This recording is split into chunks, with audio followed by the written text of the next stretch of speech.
Hello students. तो आज हम कल जो टॉपिक हम कंटिन्यू कर रहे थे जिसमें एसेक्सुअल रिप्रोडक्शन इन एल्गी, इसको हम देखेंगे क्या क्या तरीके हो सकते हैं एसेक्सुअल रिप्रोडक्शन के, उस पर चर्चा करेंगे। सबसे पहले अगर हम देखें तो एसेक्सुअल रिप्रोडक्शन का ये मतलब होता है कि जहां पर किसी भी तरीके से कोई भी दो पेरेंट या गैमीट फॉर्मेशन नहीं होता, गैमीट फ्यूजन नहीं होता, फर्टिलाइजेशन नहीं होता और एक ही कोई पेरेंट स्पोर फॉर्मेशन करता है।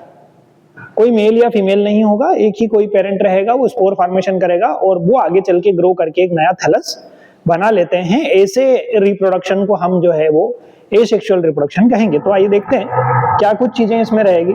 सबसे पहले अगर हम बात करें जू स्पोर की, तो जू जो वर्ड है, जू स्पोर मतलब ऐसे स्पोर जो मोटाइल होंगे, मतलब इनको हम चल बीजाणु भी कहते हैं, चल बीजाणु भी कहते हैं। इसका मतलब क्या होगा कि ये स्पोर कैसे होंगे, ये मोटाइल होंगे, एसेक्सुअल स्पोर है, मतलब अलैंगिक प्रजनन करेंगे, एसेक्सुअल रिप्रोडक्शन करेंगे और मोटाइल होंगे। ये यहाँ पर अगर आप देखें तो इनके ऊपर कुछ इस तरीके से फ्लैजेला पाए जाते हैं, ठीक है। जैसे खासकर क्लेमाइडोमोनास जो होता है, क्लेमाइडोमोनास जो होता है उसमें हमको देखने को मिलते हैं। तो यहाँ क्या कुछ कैरेक्टरिस्टिक, सबसे पहले तो मोटाइल है, कैन स्विम, जो क्योंकि एल्गी एक्वेटिक हैबिटाट में पाई जाती है तो ये जो स्पोर होंगे ये पानी में होंगे और पानी पर ये तैर सकते हैं, ये इनकी कैपेसिटी होती है।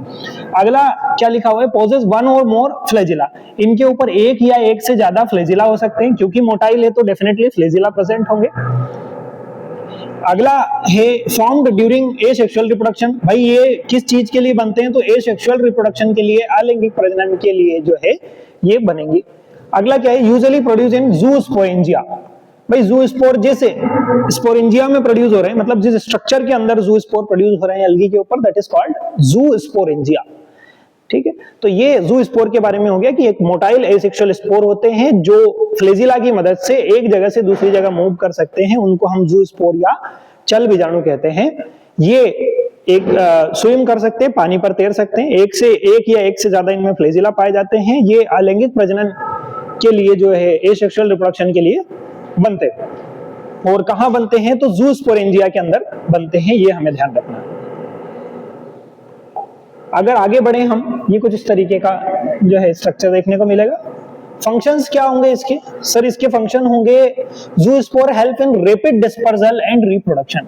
भाई रैपिड डिस्पर्सल और रिप्रोडक्शन, क्योंकि एसेक्सुअल रिप्रोडक्शन है तो काफी फास्ट होगा भाई, काफी सारी जो एक्टिविटीज है, फर्टिलाइजेशन, गैमेट फॉर्मेशन, फर्टिलाइजेशन, इस तरीके की कोई भी एक्टिविटी इसको करना नहीं पड़ रहा है, इसलिए इसकी जो एक्टिविटी होगी कहीं ना कहीं क्या होगी, फास्ट होगी, ठीक है। तो रैपिड डिस्पर्सल के लिए इजीली ये एक जगह से दूसरी, क्योंकि मोटाइल है तो ये रैपिड डिस्पर्सल, ये एक जगह से दूसरी जगह आसानी से फैल सकता है, और रिप्रोडक्शन भी इसका जो है वो फास्ट रिप्रोडक्शन होता है। After swimming for some time the zoospore loses its flagella, कुछ टाइम स्विमिंग करेगा, उसके बाद ये क्या हो जाएगा, इसके जो फ्लैजिला होंगे उसका लॉस हो जाएगा, मतलब इसमें से फ्लैजिला हट जाएंगे। Settled and develop into new organism, क्या कह रहे हैं यहां, ये कह रहे हैं कि कुछ टाइम फ्लैजिला की मदद से ये स्पोर एक जगह से दूसरी जगह स्विम करेंगे, तैरेंगे, तैरने के बाद जैसे ही इनको फेवरेबल कंडीशन मिलेगी ये वहां पर स्टेबल हो जाएंगे, सेटल्ड हो जाएंगे और वहां पर जाके नया थैलस का जो निर्माण है वो कर लेंगे, फॉर्मेशन कर लेंगे।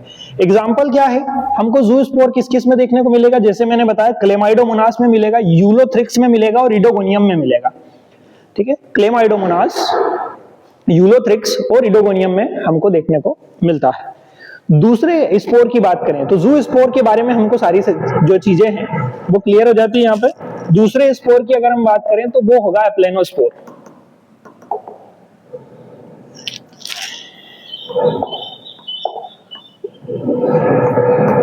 थोड़ा सा टेक्निकल इश्यूज के कारण गड़बड़ हो जाता है, चलिए अगले स्पोर की तरफ आए हम, एप्लेनोस्पोर। एप्लेनोस्पोर जू स्पोर का पूरा अपोजिट। सर अपोजिट कैसे, अपोजिट ऐसे कि जू स्पोर जो थे वो मोटाइल स्पोर थे, पानी में स्विम कर सकते थे, एक जगह से दूसरी जगह जा सकते थे। एप्लेनोस्पोर के पास केस उल्टा है, सर नॉन मोटाइल है। ये कैसे होंगे, नॉन मोटाइल है। एसेक्सुअल स्पोर ये भी है भाई, अलैंगिक प्रजनन के लिए बनते हैं, फॉर्म्ड इनसाइड पेरेंटल सेल, जो पेरेंटल सेल होगी उसके अंदर बनेंगे। एप्लेनोस्पोर नॉन मोटाइल होंगे, एसेक्सुअल होंगे, ये हमें ध्यान रखना है। इसके बाद इनके अगर कैरेक्टरिस्टिक देखें तो सबसे पहले हमने कहा कि नॉन मोटाइल क्यों है, क्योंकि इनके ऊपर फ्लैजिला नहीं पाया जा रहा है। थिन वॉल्ड होते हैं, पतली भित्ति वाले होते हैं, thin walled. Formation during asexual reproduction, भाई अलैंगिक प्रजनन करना होगा जब ये बनेंगे। Develop directly into new vegetative cell, और ये डायरेक्टली एक नई वेजिटेटिव सेल में डेवलप हो जाते हैं कुछ इस तरीके से जैसे यहाँ पर दिखाया हुआ है। एप्लेनोस्पोर कुछ इस तरीके से एक ही सिंगल, क्योंकि एसेक्सुअल रिप्रोडक्शन के हैं तो एल्गी के किसी एक ही फिलामेंट के ऊपर ग्रो कर जाएंगे, कुछ इस तरीके से बनेंगे और ये यहां से अलग होके और इजीली जो एक नया थैलस बना लेंगे। ठीक है, लेकिन हाँ यहाँ पर कोई भी हमको फ्लैजिला नहीं मिल रहा है, मतलब ये नॉन मोटाइल हो जाते हैं। फॉर्मेशन कैसे होगा इनका, अगर हम इनके फॉर्मेशन की बात करें तो ड्यूरिंग अनफेवरेबल कंडीशन। देखो एल्गी स्पोर कब बनाएगी, कोई भी ऑर्गेनिज्म रिप्रोडक्शन कब करता है, जब उसको लगता है कि उसकी कंडीशन अनफेवरेबल है। अनफेवरेबल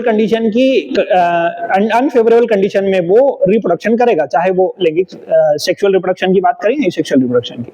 तो एल्गी के लिए जब कोई ऐसी कंडीशन हो जो अनफेवरेबल कंडीशन होती है, तो ऐसी कंडीशन में क्या करता है, the protoplasm of cell divide and form aplanospore inside the sporangium. मतलब एल्गी कि जो स्पोरेंजियम होगी, मतलब कोई सेल स्पोरेंजियम में कन्वर्ट होगी, उस स्पोरेंजियम के अंदर अनफेवरेबल कंडीशन में जो है एप्लेनोस्पोर ग्रोथ कर जाते हैं या बन जाते हैं। ग्रोथ कर जाना नहीं कहेंगे हम, यहाँ पर कहेंगे एप्लेनोस्पोर का फॉर्मेशन हो जाता है। ग्रोथ तो फिर वो बाद में करेंगे एल्गी के थैलस से सेपरेट होने के बाद। अब किस किस में देखने को मिलेगा सर, ये भी क्लेमाइडोमोनास और यूलोथ्रिक्स में देखने को मिलेगा। ठीक, अगली बात करते हैं हम पामेला स्टेज की, इंपॉर्टेंट है पामेला स्टेज।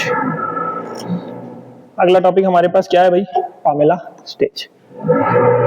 ऑफन अगर हम देखें तो यूनिसेलुलर ग्रीन एल्गी में stage seen in unicellular green algae. Unicellular green algae में देखने को मिलती है जैसे क्लेमाइडोमोनास। अब क्लेमाइडोमोनास के बारे में मैंने लास्ट क्लास में भी बताया था, क्लोरेला और क्लेमाइडोमोनास जो है वो यूनिसेलुलर या एक कोशिकीय शैवाल होती है। डिफरेंस ये है कि क्लेमाइडोमोनास जो है मोटाइल है और क्लोरेला जो है होती है वो नॉन मोटाइल होती है।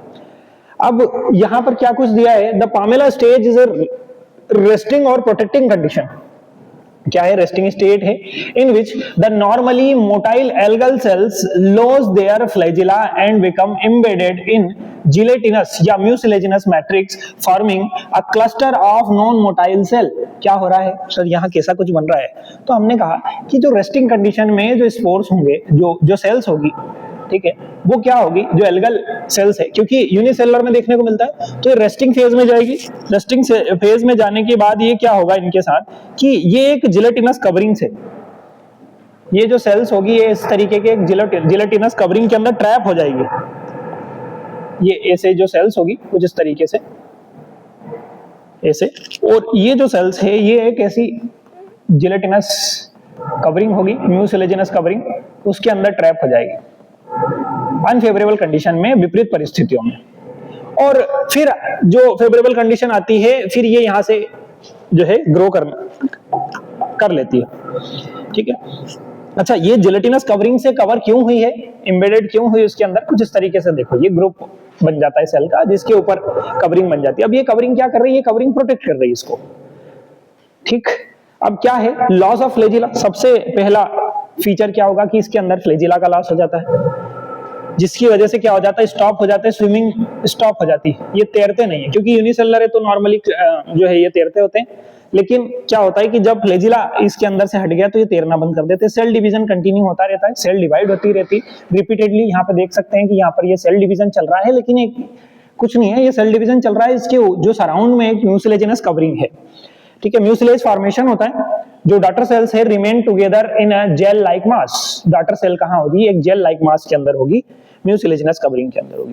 Temporary condition, when condition improve the cell separate and regain flagella to become motile again. और क्या होगा अब इसके बाद ये होगा कि जब कंडीशन वापस से फेवरेबल आ जाएगी, ये वापस से फ्लैजिला को ग्रो करेंगे, म्यूसिलेजिनस मैट्रिक्स से बाहर निकलेंगे और वापस से ये स्विम करने लग जाएंगे पानी के ऊपर। तो ये स्टेज जो होती है ये पामेला होती है। अब ये बनती क्यों है, यहाँ पर दिया हुआ है कि भाई ये जो पामेला स्टेज है एल्गी में क्यों बनती है। सबसे पहले देखें लेक ऑफ न्यूट्रिएंट, भाई अगर न्यूट्रिएंट की कमी है तो बनती है। डेसिकेशन या ड्राइंग की कंडीशन में जब सूखने भाई क्योंकि एल्गी को चाहिए पर्याप्त पानी, लेकिन अगर पानी कम हो जाता है तो ऐसी कंडीशन में पामेला स्टेज बनती है। अगला हाई लाइट इंटेंसिटी। सर अगर लाइट इंटेंसिटी ज्यादा हो जाए, पानी कम हो जाए, लाइट इंटेंसिटी ज्यादा हो जाए या टेम्परेचर स्ट्रेस बढ़ जाए, तो ये पामेला स्टेज जो है अपीयर होती हुई देखने को मिलती है। भाई अनफेवरेबल कंडीशन, हमने यही कहा ना कि एनवायरनमेंट की अनफेवरेबल कंडीशन, तो अनफेवरेबल कंडीशन क्या होगी? न्यूट्रिएंट कम होना, ड्राइंग होना, या हाई टेम्परेचर होना, हाई लाइट होना। लाइट ज्यादा हो रहा है, टेम्परेचर ज्यादा हो रहा है, तो ये अनफेवरेबल कंडीशन कहलाती है। इस कंडीशन में पामेला स्टेज डेवलप होती है। अगली बात करें एकाइनेट स्टेज की। एकाइनेट कहां देखने को मिलता है? मेनली साइनोबैक्टीरिया में देखने को मिलता है। भाई चलिए देखें इसको, क्या कुछ कंडीशन है इसके साथ। देखो एकाइनेट आर थिक वॉल्ड होंगे सबसे पहले, dormant cell formed by some filamentous cyanobacteria. कुछ साइनोबैक्टीरिया जैसे ब्लू ग्रीन एल्गी की अगर हम बात करें तो इनको अनफेवरेबल कंडीशन में सरवाइव करने के लिए एकाइनेट बनाने का काम करते हैं। तो कौन बना रहा है? भाई साइनोबैक्टीरिया बना रहा है अनफेवरेबल कंडीशन में अपने आप को सरवाइव करने के लिए एकाइनेट फॉर्मेशन करते हैं। कौन कौन? नॉस्टॉक और एनाबिना। ठीक है, कैरेक्टरिस्टिक क्या होंगे? थिक प्रोटेक्टिव वॉल होगी। सबसे पहला जो है एकाइनेट में जो प्रोटेक्टिव वॉल है वो कैसी होगी? वो थिक होगी। ठीक है, large size compare to normal vegetative cells. जो अभी हमने दूसरी वेजिटेटिव सेल देखी है उसके मुकाबले इसका जो साइज होता है एकाइनेट का वो लार्ज होता है। तो अब इसके बारे में दो खासियत है सर, एक तो साइज लार्ज है और दूसरा थिक वॉल्ड होते हैं। तीसरा क्या है? Rich in food reserve. अब क्योंकि साइज बड़ा है तो फूड स्टोर इसके अंदर ज्यादा होगा। डोरमेंट या रेस्टिंग स्टेट होती है ये। ठीक है, रेस्टिंग स्टेट मतलब अब ये रेस्टिंग स्टेट में पड़ा रहेगा जब तक इसको फेवरेबल कंडीशन में मिलती। अनुकूल परिस्थितियां या फेवरेबल कंडीशन मिलने की स्थिति में ये क्या करता है? ग्रो कर जाता है। तो ये होता है हमारे पास एकाइनेट। बेसिक इन सब चीजों के बारे में बता रहा हूं आपको, लिखना ही आपको इतना है। एग्जाम में कुछ इस तरीके से यहाँ पर बनेंगे। देखो हेटेरोसिस्ट हो गया, एकाइनेट हो गया। फंक्शन क्या होंगे? सबसे पहले तो देखो हार्श एनवायरमेंटल कंडीशन या जो अनफेवरेबल कंडीशन जिनको हम कह सकते हैं, जैसे लो टेम्परेचर हो जाना, ड्राइंग हो जाना, लेक ऑफ न्यूट्रिएंट हो जाना, ऐसी कंडीशन में प्लांट को ये सरवाइव करवाने का काम करता है। जैसे ही फेवरेबल कंडीशन आती है, रिटर्न जो है एकाइनेट जर्मिनेट कर लेता है और नया फिलामेंट बना लेता है। तो सिंपल सा है, थोड़ा बहुत डिफरेंस है सभी स्पोर अकॉर्डिंग टू कंडीशन और अकॉर्डिंग टू स्पीशीज। एल्गी, अलग अलग एल्गी के अंदर अलग अलग प्रकार के स्पोर बनेंगे और डिपेंड करेंगे कि कंडीशन किस टाइप की है।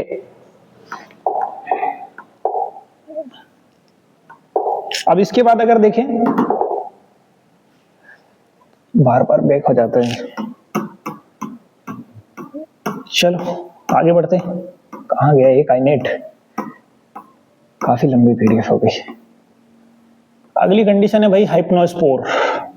ये क्या है इसके बारे में अब ये खासा इंपॉर्टेंट नहीं है, बस पढ़ लेते हैं। थिक वॉल्ड होते हैं, रेस्टिंग स्टेट होती है, सरवाइव अनफेवरेबल कंडीशन में सरवाइव करने के लिए होते हैं, वही चीज दी हुई है। ठीक है, less loss is mortality, flagella loss कर देते हैं। ठीक है, उसके बाद ये क्या हो जाते हैं? Develop thick protecting wall develop हो जाती है, enter a dormant resting state के अंदर चले जाते हैं, वही चीज कह रहे हैं। ठीक है, रेस्टिंग स्टेट में जाएंगे, वॉल थिक हो जाएगी, फ्लैजिला इनके ऊपर से एब्सेंट हो जाएंगे। ये कहीं ना कहीं हमको देखने को मिलता है हाइप्नोस्पोर। ठीक है, ये कुछ इस तरीके से। फंक्शन क्या है? हेल्प करता है एल्गी को एडवर्स कंडीशन में, विपरीत परिस्थितियों में सरवाइव करने के लिए। दूसरा क्या है? जब फेवरेबल कंडीशन वापस आती है तो हिप्नोस्पोर वापस से जर्मिनेट कर जाते हैं और नई वेजिटेटिव सेल को ग्रो कर लेते हैं। एग्जाम्पल क्या है, कहाँ देखने को मिलते हैं? क्योंकि भाई हम बात कर रहे हैं कहीं ना कहीं इसके जो कैरेक्टरिस्टिक्स है वो किससे मैच हो रहे हैं? क्लेमाइडोमोनास से। यूनिसेलुलर एल्गी में हमको देखने को मिलते हैं। हमने यहाँ पर क्या कहा है? हमने यहाँ पर कहीं ना कहीं अगर आप देखें तो लॉस इट मोर्टालिटी। अब मोर्टालिटी किस में देखने को मिलती है? भाई क्लेमाइडोमोनास में देखने को मिलती है। तो क्लेमाइडोमोनास में फ्लैजिला देखने को मिलते हैं, लेकिन जब क्लेमाइडोमोनास के हाइप्नोस्पोर बनेंगे तो वो कैसे हो जाएंगे? वो नॉन मोटाइल हो जाएंगे, ये बात आती है। अगला क्या है? सिस्ट है। सिस्ट कैसे होते हैं? ये भी कुछ थिक वॉल्ड है, मोटी भित्ति वाले होते हैं। थिक वॉल्ड प्रोटेक्टिव स्ट्रक्चर है ये भी। वही कुछ एल्गी में अनफेवरेबल कंडीशन में, विपरीत परिस्थितियों में सरवाइव करने के लिए बनते हैं। हार्श कंडीशन जैसे लेक ऑफ न्यूट्रिएंट, वही एक्सट्रीम टेम्परेचर हो जाता है, ड्राइंग हो जाता है, तो बनते हैं। इसमें भी वही चीज है, लॉस ऑफ फ्लैजिला यहाँ पे नहीं पाए जाते। थिक प्रोटेक्टिव कवरिंग से ये कवर हो जाते हैं और ये नॉन मोटाइल होते हैं। दूसरे जब क्योंकि फ्लैजिला नहीं है तो ये कैसे हो जाएंगे? नॉन मोटाइल हो जाएंगे। और डोरमेंट स्टेज है, मतलब ये फेवरेबल कंडीशन का इंतजार करेगी कि कब फेवरेबल कंडीशन आती है और तब जाके ग्रो करेगी। ये कुछ इस तरीके से हमको देखने को मिलता है। भाई फंक्शन क्या है? Protect the cell during unfavourable condition. वही सबके फंक्शन कहीं ना कहीं सेम ही है कि अनफेवरेबल कंडीशन से प्रोटेक्ट करता है, रेस्टिंग स्टेट की तरह एक्ट करता है भाई ये। और ये क्या करता है? व्हेन कंडीशन इंप्रूव, वही चीज है कि जब कंडीशन इंप्रूव होती है तो ये वापस से जर्मिनेट हो जाता है और नई वेजिटेटिव सेल बना लेता है, वही चीज है। कॉमनली कहां देखने को मिलता है? सीस्ट भी, हेप्नोस्पोर, सीस्ट, ये सब क्लेमाइडोमोनास के अंदर हमको देखने को मिलते हैं। अब इसके बाद क्या है? एंड्रोस्पोर। ये सेक्सुअल स्पोर है सर, ये सेक्सुअल स्पोर नहीं है ना। Androspore is a small non motile male spore है। देखो यहां पर क्या हो गया? मेल स्पोर हो गया, छोटा है, नॉन मोटाइल है, जो कहां देखने को मिलता है? कुछ फिलामेंटस एल्गी में देखने को मिलता है। Develop into male reproductive structure, male reproductive structure के अंदर बनेगा, कॉल्ड ड्रॉप मेल। और इसको क्या कहते हैं? मेनेंड्रियन या ड्रॉप मेल कहते हैं, जो प्रोड्यूस करता है मेल गेमिट।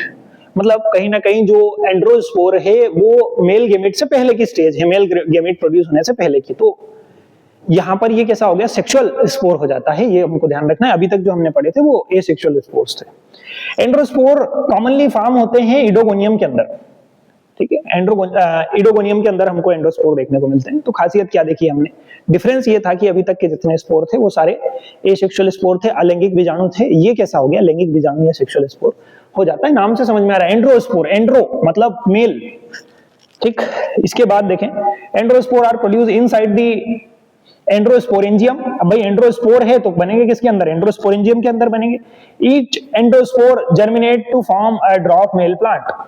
हर एक एंड्रोस्पोर बनेगा और वो एक ड्रॉप मेल प्लांट बनाएगा। अब हालांकि यहाँ पर डायरेक्ट ये सेक्सुअल स्पोर नहीं है, मतलब ये एक इंटरमीडिएट कंडीशन बन रही है कि भाई ये स्पोर ग्रो करेगा और ग्रो करके जो बनाएगा वो एक ड्रॉप मेल प्लांट बनाएगा, ये चीज है, ठीक है। The drop male produce antheridia, और वो जो ड्रॉप मेल बना है वो एंथ्रीडिया प्रोड्यूस करेगा, जिसके ऊपर एंथ्रोजॉइड लगेंगे और वो जाके फर्टिलाइज करेंगे। मतलब कुछ ऐसी कंडीशन बन रही है कि जो एंड्रोस्पोर है, एल्गी के ऊपर बनेंगे एंड्रोस्पोर, किसके अंदर? इडोगोनियम के अंदर। एंड्रोस्पोर जब ग्रो करेगा तो वो बनाएगा एक ड्रॉप मेल, मेनेंड्रिया, और उस ड्रॉप मेल, वो जो ड्रॉप मेल है वो प्रोड्यूस करेगा एंथ्रोजॉइड। मतलब अब ये जो एंथ्रोजॉइड है वो गेमीट होगा और वो आगे चल के क्या करेगा? फर्टिलाइजेशन करेगा। कुछ इस तरीके से कि भाई जैसे मान लो ये कोई एंड्रोस्पोर है, इसने बना दिया कोई ड्रॉप मेल, और इस ड्रॉप मेल के ऊपर जो है स्पोरेंजिया लग रही, एंथ्रीडिया लग रही, उसके अंदर बनेंगे एंथ्रोजॉइड। एंथ्रोजॉइड बनेंगे और वो एंथ्रोजॉइड जो है हो गए मेल गेमीट का काम करेंगे। ये थोड़ा सा ध्यान रखना है। तो कहीं ना कहीं एंड्रोस्पोर को भी हम कह सकते हैं कि ये एसेक्सुअल स्पोर ही होगा। अगला क्या? एक्सोस्पोर। एक्सोस्पोर मतलब सेल की जो बॉडी है उससे बाहर बनते हैं, जैसे बडिंग होती है ना नॉर्मली, कुछ उस तरीके से हमको देखने को मिलते हैं एक्सोस्पोर। प्रोड्यूस आउटसाइड दी, क्या कह रहे हैं? Outside the parental cell, parental cell के बाहर की तरफ बनते हैं, ठीक है, बाय बडिंग। वही चीज कह रहे हैं, पिकनिंग, बडिंग, इस प्रोसेस से बनते हैं। यूजुअली नॉन मोटाइल होते हैं। ये हमको कोई फ्लैजिला यहाँ पर देखने को नहीं मिल रहा है, ठीक है। अगले की तरफ अगर हम बढ़ेंगे, फंक्शंस क्या है? वही चीज है, एसेक्सुअल रिप्रोडक्शन में काम में आता है। एक्सोस्पोर जर्मिनेट करता है, न्यू इंडिविजुअल को बना लेता है अनफेवरेबल कंडीशन में, ठीक है। एग्जांपल की बात करें, exospore found in cyanobacteria on such as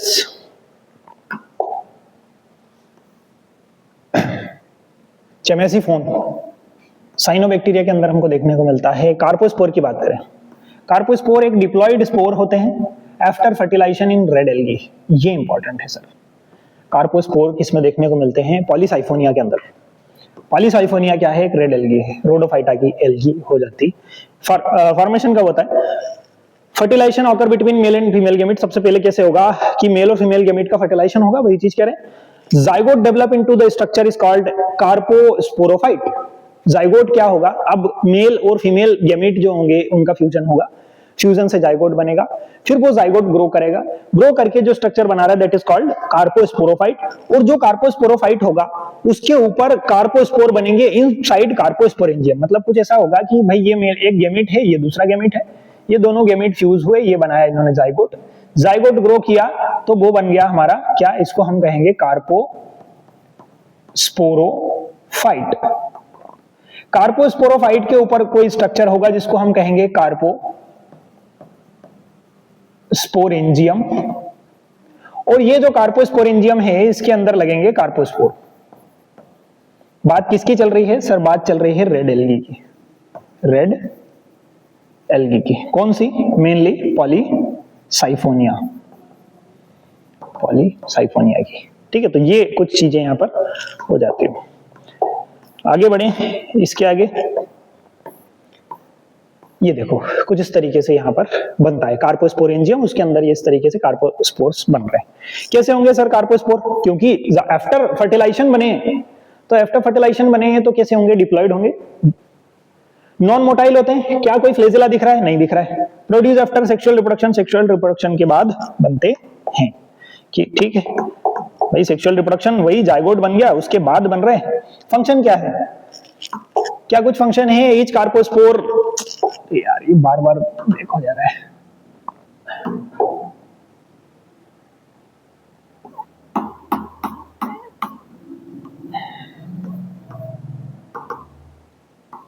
ये आ गए हम जगह पे, ठीक है।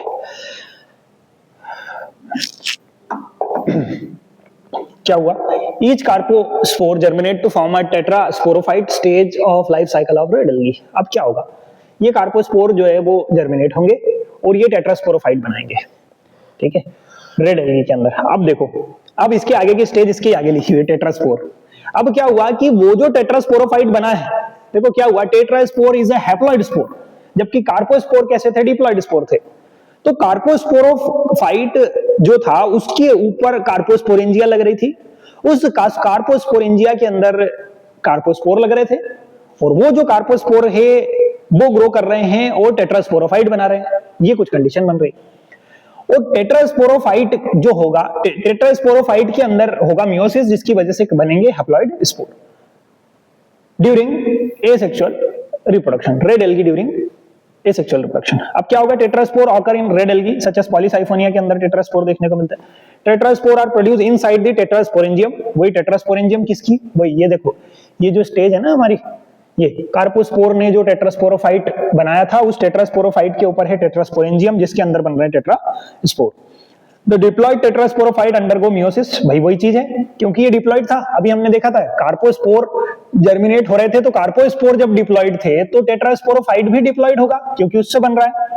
लेकिन जब इस टेट्रास्पोरोफाइट का मियोसिस हो जाता है, तो जो इससे स्पोर बन रहे हैं, अब हमें पता है कि मियोसिस में एक सेल से 4 सेल बनेगी, ठीक है, तो ये एक डिप्लॉयड से कितनी बन गई? 4 बन गई, और इसी कारण इसको टेट्रास्पोर कह रहे हैं, ठीक है। ये क्या करता है? 4 हैप्लॉइड स्पोर प्रोड्यूस करता है, दैट इज टेट्रास्पोर। समझ में आई बात? कार्पोस्पोरोफाइट जो बना था उसके ऊपर कार्पोस्पोरेंजियम लगी थी, उससे उसके ऊपर लगे कार्पोस्पोर जो डिप्लॉयड थे, वो कार्पोस्पोर ग्रो किए, डिप्लॉयड कार्पोस्पोर ग्रो करके टेट्रास्पोरोफाइट बनाया, उस टेट्रास्पोरोफाइट के ऊपर टेट्रास्पोरेंजियम लगी, और उस टेट्रास्पोरेंजियम के अंदर मियोसिस हुआ, जिसकी वजह से हैप्लॉइड टेट्रास्पोर बन जाते हैं। तो ये होते हैं हमारे पास टेट्रास्पोर। तो ये कुछ खास जो तरीके थे हमारे पास एसेक्सुअल रिप्रोडक्शन के, ये कुछ इस तरीके से, ठीक है। एक सेल डिवाइड हुई मियोसिस से, 1 से 4 सेल, इस तरीके से फिर ये ग्रो करेगी। क्या कैरेक्टरिस्टिक्स होते हैं सर? बिल्कुल जनरली हैप्लॉइड होंगे, नॉन मोटाइल होंगे, यूजुअली फॉर्मिंग ग्रुप ऑफ 4। भाई टेट्रास्पोर है, नाम ही उसका लिखा हुआ है tetraspore, that is found in group of 4। तो ये क्लास के अंदर हमने ये समझा कि ये सेक्सुअल रिप्रोडक्शन के क्या कुछ तरीके हो सकते हैं। तो ऐसे ही इंपॉर्टेंट टॉपिक जो बॉटनी के आपके एग्जाम के लिए इंपॉर्टेंट है, ऐसे टॉपिक हम अपनी क्लासेस में लाते रहेंगे। तो जुड़े रहिएगा। थैंक यू सो मच, मिलते हैं अगली क्लास में।